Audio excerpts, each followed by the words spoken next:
Selanjutnya adalah prinsip presentasi yang baik. Yang pertama adalah menyampaikan kebenaran ilmiah. Nah, jadi kebenaran ilmiah yang kalian sampaikan itu adalah kebenaran yang diyakini oleh kepala, hati, dan juga berdasarkan data. Jadi ada kebenaran intelektual. Jadi yang di otak kalian itu kalian pikirkan ini kebenaran, ini saya pikir hal ini benar. Jadi kebenaran intelektual. Kemudian hati kalian juga kalian meyakini ini benar. Dan yang paling penting dan yang paling harus ada yang harus ada itu adalah kebenaran faktual. Jadinya berdasarkan data. Jadi ya, kalian tahu dan kalian mempunyai bukti-bukti data yang bisa membuktikan yang bisa menunjukkan bahwa apa yang kalian sampaikan itu adalah benar adanya berdasarkan data yang kalian peroleh. Selanjutnya adalah menyampaikan prinsip presentasi yang baik. Selanjutnya adalah menyampaikan kebenaran ilmiah dengan cerita. Jadinya kalian itu presentasinya menyampaikan hal-hal tadi itu dengan cara bercerita, tidak membaca ya. Jadi kalian bercerita, tetapi tetap berceritanya itu secara terstruktur atau berurutan. Jangan sampai kalian bolak-balik jadi bikin audiens bingung.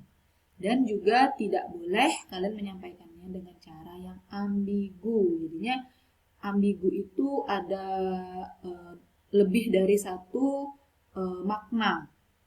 Lebih dari satu makna yang jadinya kalian misalkan menyampaikan hal ini. Jadinya ntar si audiens itu bingung maksudnya dari si komunikator ini A atau B ya, kok kayaknya antara A atau B, bisa A bisa B, jadinya ada keambiguan. Jadi kalian harus jelas menyampaikannya walaupun dengan cara cerita. Jadi kalian tuh jelas, misalkan kalian ingin menyampaikan A ya, berarti kalian jelas-jelas menyampaikannya agar audiens berpikir itu A gitu ya, jangan sampai ada keambiguan.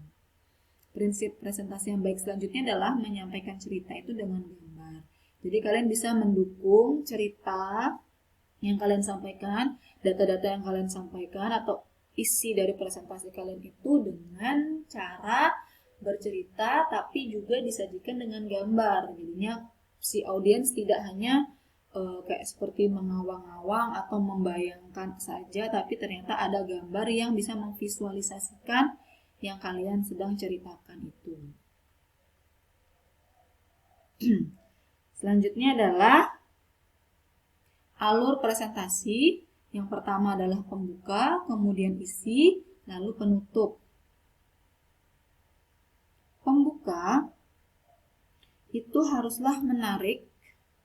Jadinya kalau misalkan pembukanya saja sudah tidak menarik, mungkin audiens juga akan tidak terlalu mendengarkan ya untuk kelanjutan dari presentasi kalian. Jadinya pembuka itu penentu dari jalannya presentasi selanjutnya. Kalian harus membuka presentasi dengan cara yang menarik. Kemudian di pembuka ini kalian harus menjelaskan dengan baik topik dan tujuan dari presentasi kalian. Selanjutnya adalah isi. Isi itu berisi pendahuluan atau latar belakang, terus pemahaman akan permasalahan. Jadi kalian sampaikan permasalahannya, kemudian metode penelitian, analisis atau penyelesaian atau hasil dan pembahasan ya biasanya disebut. Nah, itu isinya, isi dari presentasi ya, itu berupa pokok dari karya tulis ilmiah kalian. Selanjutnya adalah penutup. Penutup ini berisi kesimpulan dan pernyataan penutup. Pernyataan penutup itu bisa seperti rangkuman dari yang sudah kalian sampaikan, seperti itu ya.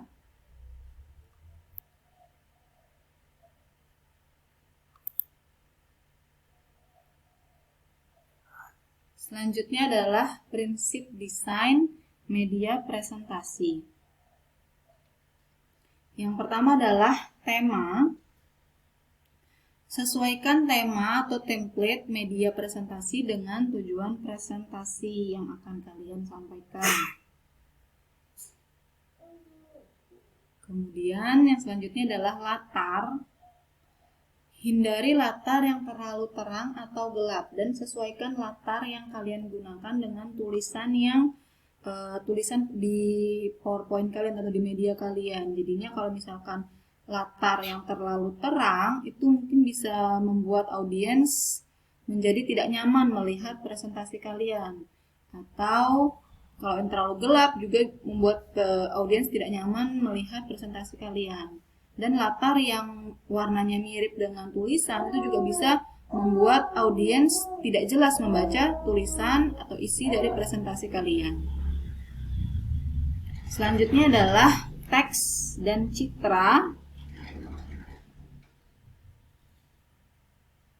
Nah, teks dan citra ini kalian harus memilih kata kunci yang akan ditampilkan atau hanya poin-poin saja yang akan kalian tampilkan di presentasi, bukan sebuah copy paste dari tulisan karya tulis ilmiah kalian ya, kalian copy dan kemudian paste di PowerPoint kalian, tidak seperti itu ya. Jadi jangan mencantumkan seluruh teks.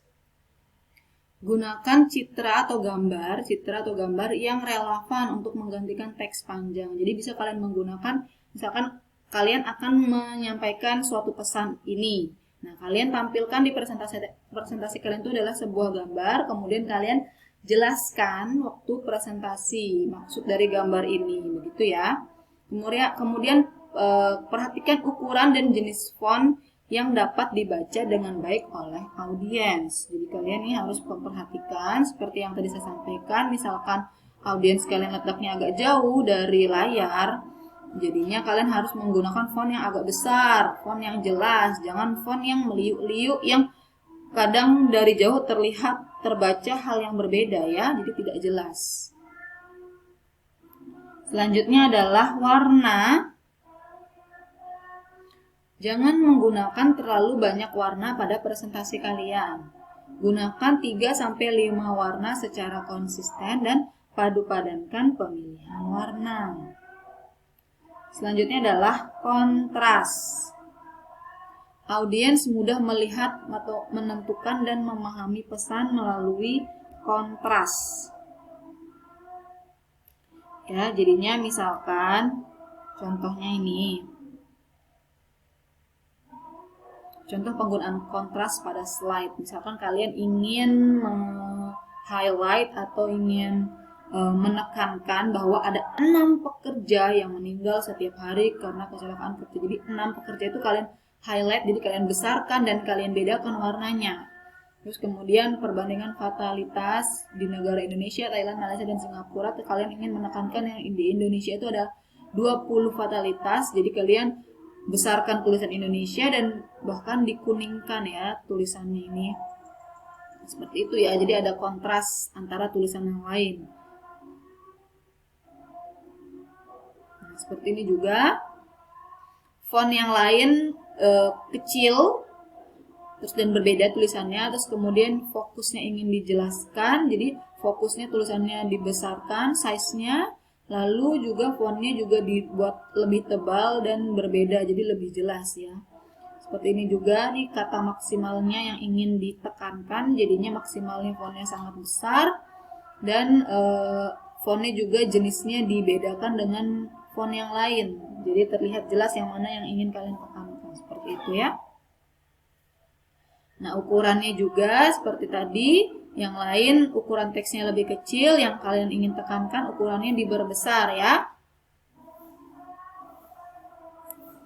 Selanjutnya adalah membuat slide atau bahan tayang.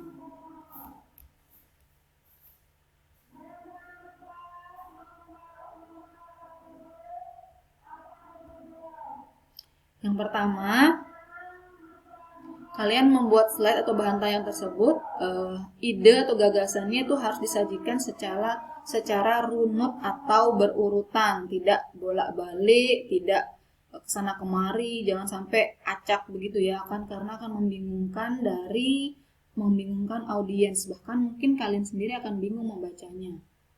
Kemudian setiap slide atau bahan tayang itu fokus pada satu pesan.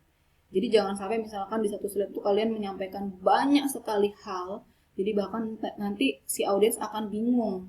Di satu slide itu saking banyaknya pesan yang kalian sampaikan, itu audiens bingung inti dari slide itu apa. Kemudian susun materi secara terstruktur.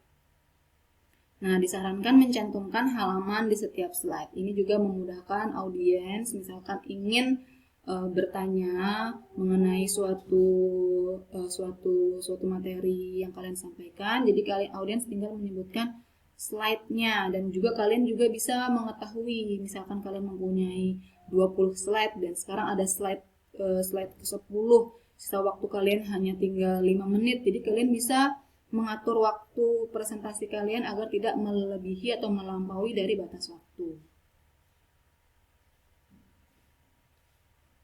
Nah, seperti ini ya contoh dari slide bahan tayang. Selanjutnya adalah teknik penyampaian presentasi ilmiah. Persiapan. Susun 3 pondasi presentasi dengan baik. Kemudian tumbuhkan keyakinan bahwa data yang disampaikan adalah benar. Keyakinan ini bisa kalian dapatkan jika kalian sendiri yang mengolah data tersebut, jadi tidak mengambil data dari orang lain ya. Jadi kalian bisa tahu dan yakin bahwa data yang kalian sampaikan itu benar.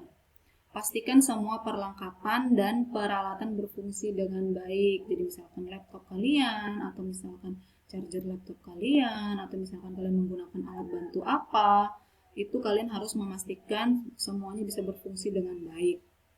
Kemudian berlatihlah berbicara, bisa di depan cermin misalkan.